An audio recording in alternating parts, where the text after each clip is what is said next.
Well, today there's been some bad news for Angela Merkel, the German Chancellor. And of course, any bad news for Angela Merkel is good news for humanity. Apparently, there was a routine vote in the Bundestag for her parliamentary leader. You know, sort of like what you would call like a whip in the United States or England. And this guy had the job for years and years and years under Merkel. He was like Merkel's right-hand man. And the guy lost. Which is good news. I think a lot of people, unfortunately, maybe are sort of overstating the victory a little bit, in that they think Merkel's finished, which, believe me, if that were a fact, I would celebrate it. But I think she's going to hang on for a bit longer, unfortunately. The New World Order needs having a serious puppet in Germany, and she will continue to fulfill that role for a while in a weakened state.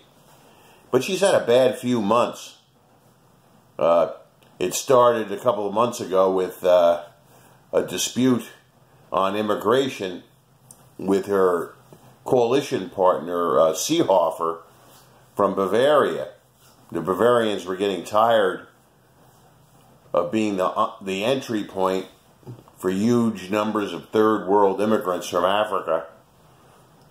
And she managed to parry Seehofer, but not after some damage to herself. And then 2 weeks ago, big problems with the head of her secret police, because there was a conflict. There was a conflict between her and the head of the German secret police, which unfortunately spends most of its time monitoring right-wing and nationalist organizations.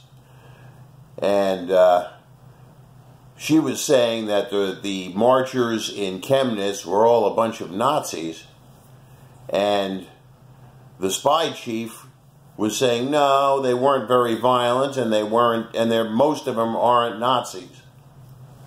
You know, which caused a conflict between the two. He has since left his job, and I think he's doing something for Seehofer now.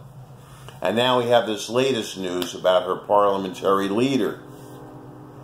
So this leaves Miss Merkel weakened, and of course we hope we live long enough to see the day that this awful woman retires from politics.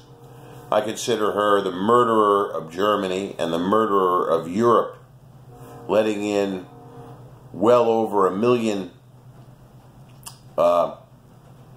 so-called migrants into Germany, which have large amounts of criminals and disorderly people in their numbers, and terrorists. So she is reaping the whirlwind, and I hope the whirlwind blows her back to Rostock or Pomerania, or wherever the heck her house is, and she's never seen German politics again. You know, a lot of people in her own party are angry with her because it's technically a center-right party, but it acts like a far-left party. And she ends up associating with and hanging around with the far left. So yeah, I think Merkel has been severely damaged, and I think she'll eventually be gotten rid of. But I think it's going to take a little bit more time, frankly. This is Corncod 1 of Nationalist News and Notes.